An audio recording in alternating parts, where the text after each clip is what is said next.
የደን ቃጠሎውን ለመቆጣጠር ሜክሲኮና ኮስታሪካ ወደ ካናዳ የአደጋ ጊዜ ሰራዊት አባላትን ስለመላካቸው በካናዳና አሜሪካ ህዝቦች መካከል ባለው የሁለትዮሽ ግንኙነትና አመለካከት ላይ የተካሄደ የህዝብ አስተያየት ይፋ ስለመደረጉ ሰራተኞች የቀረበላቸውን የሥራ ውል ውድቅ በማድረግ የሥራ ማቆም አድማ ለማድረግ ስለመወሰናቸው በፕሬዝዳንት ትራምፕ አስተዳደር ላይ ክስ ስለመመስረቱ በካሊፎርኒያ ግዛት የመኖሪያ ቤት ድግስ ላይ በተተኮሰ ጥይት ኢትዮጵያዊቷ ህይወቷ ስለማለፉ በባቤል መንደብ ወታደራዊ ቁሳቁስ የጫነች የሳዑዲ መርከብ ላይ ጥቃት ስለመፈጸሙ የፌደራል መንግስት በደቡባዊ ትግራይ የድሮን ጥቃት ተፈጽሟል ሲል ህወሓት ስለመክሰሱ የውጭ ሀገር ዜጎች በኢትዮጵያ የመኖሪያ ቤት ባለቤት የሚሆኑበትን አሰራር የሚወስን አዲስ መመሪያ ስለመውጣቱ። ሰላም ጤና ይስጥልን። ከብርሃን ቲቪ የሰዓቱን ዜናዎች አሁን ነግራችኋል። የየዕለት የብርሃን ቲቪ ዜናና መረጃዎች በፍጥነት እንዲደርሷችሁ ገጻችንን ሰብስክራይብ፣ ላይክ፣ ሼር፣ ኮሜንት እንድታደርጉ እንዲሁም የማንቂያ ደወሉ እንድታበሩ በአክብሮት እንጋብዛለን። አሁን ወደ ዜናዎቹ እናልፋለን። በብሪቲሽ ኮሎምቢያ የተቀሰቀሰውን የደን ቃጠሎ ለመቆጣጠር የሚረዱ የድንገተኛ አደጋ ጊዜ ሰራዊት አባላትን ሜክሲኮና ኮስታሪካ መላካቸው ተሰምቷል። በካናዳ ብሪቲሽ ኮሎምቢያ ግዛት በስፋት የተቀሰቀሰውንና ለመቆጣጠር አዳጋች ሆኗል የተባለውን የደን ቃጠሎ ለመዋጋት ሜክሲኮና ኮስታሪካ የሰለጠኑ የእሳት አደጋ ተከላካይ ቡድኖችን ወደ ስፍራው መላካቸውን ሲቲቪ ናሽናል ኒውስ ዘግቧል። በብሪቲሽ ኮሎምቢያ በርካታ ቦታዎች ላይ የተከሰተው የደን ቃጠሎ ከአቅም በላይ በመሆኑና የአካባቢው የእሳት አደጋ ተከላካይ ኃይል በከፍተኛ ሁኔታ ለመቆጣጠር እየጣረ ባለበት በዚህ ወቅት ሀገራቱ ድጋፋቸውን ለማቅረብ መስማማት ተነግረዋል። ከሜክሲኮና ኮስታሪካ የመጡት በመቶዎች የሚቆጠሩ ባለሙያዎች ከአካባቢው የመከላከያ ቡድኖች ጋር በመቀናጀት የከባድ ቃጠሎ ቀጠና በሆኑት ደኖች ላይ ትግል ያደርጋሉ ተብሏል። የብሪቲሽ ኮሎምቢያ የዱር አራዊትና የደን ጥበቃ ባለስልጣናት የላቲን አሜሪካ አገራት ላደረጉት አጣዳፊ የሰው ኃይል ድጋፍ ከፍተኛ ምስጋና አቅርበው ይህ ዓለም አቀፍ ትብብር አደጋውን በአጭር ጊዜ ውስጥ ለመቆጣጠር ትልቅ አቅም እንደሚፈጥር አስታውቀዋል። በካናዳና አሜሪካ ህዝቦች መካከል የሁለትዮሽ ግንኙነትና አመለካከት ላይ የተካሄደ የህዝብ አስተያየት ይፋ ተደርጓል። በካናዳና አሜሪካውያን መካከል ያለው የሁለትዮሽ ግንኙነት የህዝብ አመለካከትና የፖለቲካ አዝማሚያን አስመልክቶ የተካሄደው የህዝብ አስተያየት መስጫ ውጤት ይፋ መደረጉን ግሎባል ኒውስ ዘግቧል። እንደ ጥናቱ ከሆነ በርካታ የካናዳ ዜጎች በአሜሪካ የፖለቲካ ሁኔታ፣ የኢኮኖሚ ፖሊሲና የንግድ ውሳኔ ላይ ያላቸው ስጋትና ጥንቃቄ የተሞላበት እይታ እየጨመረ መምጣቱን ገልጸዋል። በሌላ በኩል ሁለቱ አገራት ያላቸው ታሪካዊና ኢኮኖሚያዊ ቁርኝት እንደተጠበቀ ሆኖ በቅርብ ጊዜያት በተከሰቱ አህጉራዊና ዓለም አቀፋዊ ሁነቶች ምክንያት የህዝብ አስተያየት መቀየሩ ተጠቅሷል። የጥናቱ አካሄጆች እንዳመለከቱት በሁለቱ ጎረቤት ሀገራት ህዝቦች መካከል ያለው አመለካከት በየጊዜው የሚቀያየር ቢሆንም የንግድ ትብብር፣ የደህንነት ጉዳይና የድንበር ቁጥጥር የዜጎች ዋና ዋና የትኩረት አጀንዳዎች ሆነው መቀጠላቸውን አመልክተዋል። ሰራተኞቹ የቀረበላቸውን የሥራ ውል ውድቅ በማድረግ የሥራ ማቆም አድማ ለማድረግ መወሰናቸው ተሰምቷል። በካናዳ የባቡር ሀዲዶችን በማምረት የሚታወቀው የናሽናል ስቲል ካር ኩባንያ ሰራተኞች ከአስተዳደሩ የቀረበላቸውን አዲስ የሥራ ውል በሙሉ ድምፅ ውድቅ በማድረግ ወደ ሥራ ማቆም አድማ ለመግባት መወሰናቸው ተዘግቧል። እንደ ዘገባው ከሆነ በሃሚልተን ኦንታሪዮ በሚገኘው የማምረቻ ጣቢያ የሚሰሩ በርካታ የሰራተኛ ማህበር አባላት በተካሄደው የድምፅ አሰጣጥ ላይ የተሳተፉ ሲሆን አብዛኛዎቹ የቀረበውን የደሞዝና የደህንነት ማሻሻያ ሐሳብ አልተቀበሉትም። የሰራተኞቹ ተወካዮች እንደገለጹት አሁን ያለው የኑሮ ውድነትና ማምረቻ ቦታ የደህንነት ስጋቶች ከግምት ውስጥ የገባ የደሞዝ ጭማሪና የጥቅማ ጥቅም ማሻሻያ እንዲደረግላቸው ጠይቀዋል። ይህንን ውሳኔ ተከትሎ በኩባንያውና በሰራተኞች ማህበር መካከል ያለው ድርድር ወደ ከፋ ደረጃ መሸጋገሩን ያመለከተው የዜናው ምንጭ የሥራ ማቆም አድማው መጀመር በምርት እንቅስቃሴና በምርት አቅርቦት ሰንሰለት ላይ ከፍተኛ መስተጓጎል ሊፈጥር እንደሚችል አመልክቷል። በፕሬዝዳንት ትራምፕ አስተዳደር ላይ ክስ መመስረቱ ተሰምቷል። 4 የታወቁ የሰብአዊ መብት ተሟጋች ድርጅቶች የአሜሪካው ፕሬዝዳንት ዶናልድ ትራምፕ አስተዳደር በዓለም አቀፉ የወንጀለኞች መቅጫ ፍርድ ቤት ICC አባላትና ባለስልጣናት ላይ የጣለውን የኢኮኖሚና የቪዛ ማዕቀብ በመቃወም በፍርድ ቤት ክስ መመስረታቸውን አናዶሉ ዘግቧል። የሰብአዊ መብት ተሟጋች ድርጅቶቹ ባቀረቡት ክስ በአስፈጻሚ ትዕዛዝ መሰረት የተጣለው ይህ ማዕቀብ ከፍርድ ቤቱ ጋር የሚሰሩ የህግ ባለሙያዎች፣ ተመራማሪዎችና ተሟጋቾች የወንጀል ክስ ሲመሰረት ሊከፈትባቸው ወይም የገንዘብ መቀጮ ሊጣልባቸው እንደሚችል ገልጸዋል። ይህም ድርጅቶቹ ዓለም አቀፍ የፍትህ ሂደትን እንዳያግዙና ስራቸውን ያለ ስጋት እንዳያከናውኑ ትልቅ እንቅፋት መፍጠሩንም ነው የጠቆሙት። የአሜሪካ መንግስት ማዕቀቡን የጣለው ዓለም አቀፉ የወንጀለኞች መቅጫ ፍርድ ቤት በአሜሪካ ወታደሮችና በእስራኤል ባለስልጣናት ላይ ሊያካሄድ ያሰበውን የምርመራ እንቅስቃሴ በመቃወም እንደሆነ ይታወሳል።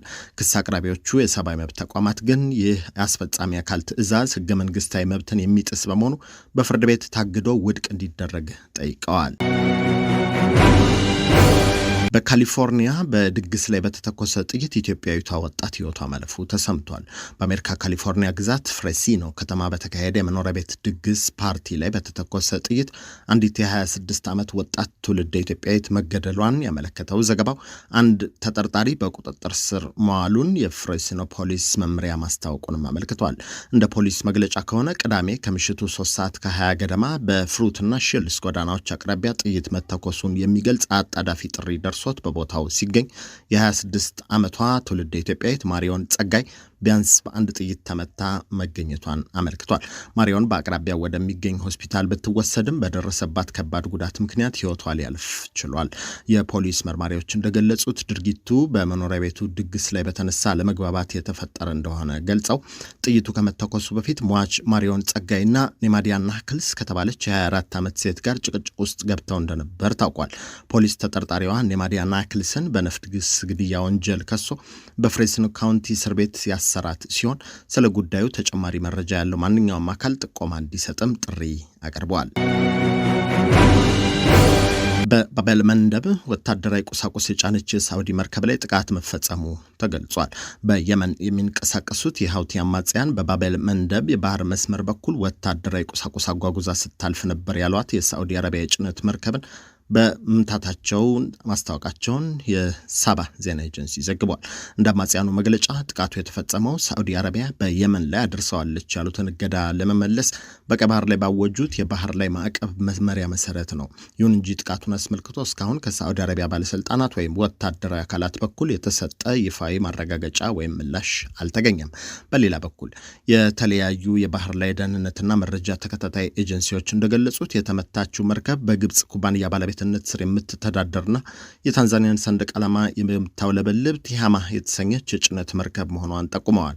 በጥቃቱ ምክንያት መርከቧ ላይ የነበሩ በርካታ የበረራ አባላት ሕይወታቸው ማለፉና ጉዳቱ መድረሱ የተገለጸ ሲሆን ይህም ቀጠናዊ የባህር ንግድ እንቅስቃሴና የደህንነት ሁኔታን ይበልጥ አሳሳቢ እንዳደረገው ተነግሯል። በሌላ በኩል የአሜሪካ ወታደራዊ ኃይል የኢራን ወደቦች ላይ የተጣለውን የባህር ከበባና ማዕቀብ በመጣስ ወደ ቴህራን ለመጓዝ የሞከረች የጭነት መርከብ ላይ ሚሳኤል በመተኮስ መርከቧ እንድትሰናከል ማድረጋቸውን የአሜሪካ ማዕከላዊ እዝ አስታውቋል። በፓናማ ሰንደቅ ዓላማ ስር የምትንቀሳቀሰው ኤምቪ ቬላ ኖቫ የተሰኘችው ኮንቴነር ጭነት የተሸከመች መርከብ የአሜሪካ ጦር ያቀረበላትን ተደጋጋሚ ማስጠንቀቂያ ሳታከብር በመቅረቷ ከዩኤስ ኔቪ MH-60 ሄሊኮፕተር በተተኮሱ 2 ሄልፋየር ሚሳይሎች መመታቷን ተመላክቷል። ጥቃቱ የመርከቧን ሞተር ክፍልና መሪ በመምታቱ ጉዞዋ ወዲያውኑ እንዲገታ ሲደረግ በጥቃቱ የተነሳ አነስተኛ እሳት ቢነሳም ወዲያውኑ እንደጠፋ ተነግሯል። መርከቧ ውስጥ የነበሩ 17 ሰራተኞችም ያለምንም ጉዳት በአቅራቢያው ወደሚገኝ ሌላ መርከብ በሰላም እንደተዘዋወሩ ተነግሯል። የአሜሪካ ማዕከላዊ እዝ ሴንትኮም እንዳስታወቀው አሜሪካ በኢራን ወደቦች ላይ የባህር ማዕቀብ ከጣለች ወዲህ በማስጠንቀቂያ ልታዘዝ ያሉ መርከቦች ላይ ወታደራዊ እርምጃ ስትወስድ ይሄኛው ለሶስተኛ ጊዜ ነው። ሴንትኮም እንዳመለከተው እስካሁን ማዕቀቡን ለማለፍ የሞከሩ 55 የንግድ መርከቦች አቅጣጫቸው እንዲቀይሩ የተደረገ ሲሆን የሶስቱ መርከቦች ጉዞ ደግሞ በተወሰደባቸው ጥቃት እንዲስተጓጎል ተደርጓል ተብሏል። የፌዴራል መንግስት በደቡባዊ ትግራይ መርዋ በተባለ ቦታ የድሮን ጥቃት ፈጽሟል ሲል ህወሓት ከሷል። የህዝባዊ ወያኔ ሓርነት ትግራይ ህወሓት የኢትዮጵያ ፌዴራላዊ መንግስት በደቡባዊ ትግራይ ክልል የድሮን ጥቃት ፈጽሟል ሲል መክሰሱን የፈረንሳዩ የዜና ወኪል ኤኤፍፒ ዘግቧል። የህወሓት አመራር የሆኑት አቶ አማኑኤል አሰፋ ለኤኤፍፒ እንደገለጹት ጥቃቱ የተፈጸመው በደቡባዊ ትግራይ ከአማራ ክልል ወሰን አቅራቢያ በሚገኘው መርዋ በተባለ ቦታ ላይ ነው። ጥቃቱ በትግራይ ታጣቂዎችና በአንድ ሁለተኛ ደረጃ ትምህርት ቤት ላይ ጉዳት ማድረሱ በተሰጠው መግለጫ ተጠቅሷል። ስለሞቱትና ስለቆሰሉት ሰዎች ቁጥር ግን የተሰጠ ዝርዝር መረጃ የለም። ኤኤፍፒ በትምህርት ቤቱ ላይ ደረሰ የተባለውን ጥቃት በተናጠል ማረጋገጥ አለመቻሉን ተናግሯል። የኢትዮጵያ ሀገር መከላከያ ሰራዊትም ይህንን በተመለከተ ምንም ምላሽ አለመስጠቱን ነው በዘገባው ላይ የተመለከተው። በሁለቱም ወገኖች መካከል ያለው ውጥረት እየጨመረ መምጣቱን ያመለከተው ዘገባው ላለፉት ጥቂት ወራት የፌዴራል መንግስትና የትግራይ ክልል ኃይሎች በድንበር አካባቢዎች ወታደሮቻቸውን ሲያከማቹ መቆየታቸውን አስታውሷል። ከዚህ ቀደም በሰሜን ምዕራብ ትግራይ ከሱዳን ወሰን አቅራቢያ የተኩስ ልውውጥ መከሰቱንና ሸረሪና በተባለ አካባቢ በቪዲዮ በተደገፉ መረጃዎች ጭምር የመሳሪያ መውደምና የታጣቂዎች መማረክ መታየቱ ተገልጿል። የፌዴራል መንግስት በእነዚህ ጉዳዮች ላይ የሰጠው ይፋዊ ማብራሪያ የለም። የውጭ ሀገር ዜጎች በኢትዮጵያ የመኖሪያ ቤት ባለቤት የሚሆኑበትን አሰራር የሚወስን አዲስ መመሪያ መውጣቱ ተነግሯል። የከተማና መሰረተ ልማት ሚኒስቴር የውጭ ሀገር ዜጎች በኢትዮጵያ የመኖሪያ ቤት ባለቤት የሚሆኑበትን ዝርዝር ሁኔታና ቅድመ ሁኔታ የሚወስን መመሪያ ቁጥር 1147/2018 ማምጣቱን አስታውቋል። መመሪያው በአዋጅ ቁጥር 1388/2017 በጥቅሉ የተቀመጡ አሰራሮችን በመለየት ትውልደ ኢትዮጵያውያንን ሳይጨምር ኢትዮጵያዊ ዜግነት የሌላቸው የውጭ ሀገራት ዜጎች ማሟላት የሚገባቸውን መስፈርቶች፣ ገደብና ክልከላዎች በዝርዝር ደንግጓል። በመመሪያው መሰረት የመኖሪያ ቤት ፈቃድ ለማግኘትና ፓስፖርት፣ የመኖሪያ ፈቃድ፣ ከወንጀል ነፃ መሆን ማስረጃ እንዲሁም በየአካባቢው የተወሰነውን ዝቅተኛ የውጭ ምንዛሬ በባንክ ገቢ ማድረግ ያስፈልጋቸዋል ተብሏል። በአዲሱ ደንብ መሰረት በአዲስ አበባና በሸገር ከተሞች የመኖሪያ ቤት ባለቤት ለመሆን ቢያንስ 150,000 የአሜሪካ ዶላር፣ በክልል ዋና ከተሞች 120,000 ዶላር እንዲሁም በአፋር፣ ቤኒሻንጉል ጉሙዝና ጋምቤላ ክልሎች 100,000 ዶላር በዝግ ሂሳብ ማስቀመጥ ግዴታ ተደርጓል። በተጨማሪም ማንኛውም የውጭ ሀገር ዜጋ በኢትዮጵያ ውስጥ ሊኖረው የሚችለው ከፍተኛ የቤት ብዛት አንድ ብቻ እንደሆነና ለባለቤትነት ፈቃድ ማውጫ 50 ዶላር እንደሚከፈል ተጠቅሷል። በሌላ በኩል መመሪያው ጥብቅ ክልከላዎችን ያስቀመጠ ሲሆን በመንግስት ቀጥተኛ ድጎማ የተገነቡ የጋራ መኖሪያ ቤቶች ወይም ኮንዶሚኒየም፣ በህብረት ስራ ማህበራት የተገነቡና ከትርፍ ውጪ በህዝብ ወይም በበጎ አድራጎት የተሰሩ ቤቶችን የውጭ ዜጎች መግዛት አይችሉም።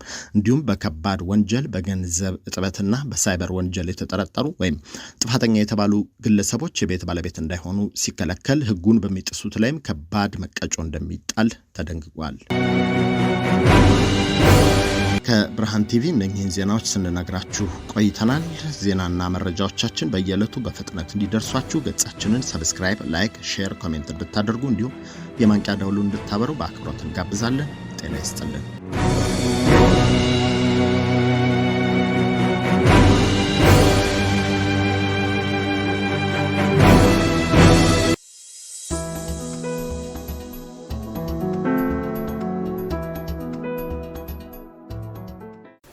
Are you a young person trying to figure out your next move? Or a young parent who needs real support, not just advice? We have built something for you. A community, a network, a place where you belong. And mentors who looks like you. Who have been where you are and want to help you get where you are going. Are you ready to take your first step? Go to sankofamentorship.org right now. Hit the Get Involved button and you can become a mentee, become a mentor, or involve as a volunteer. And let's build your future together. See you inside!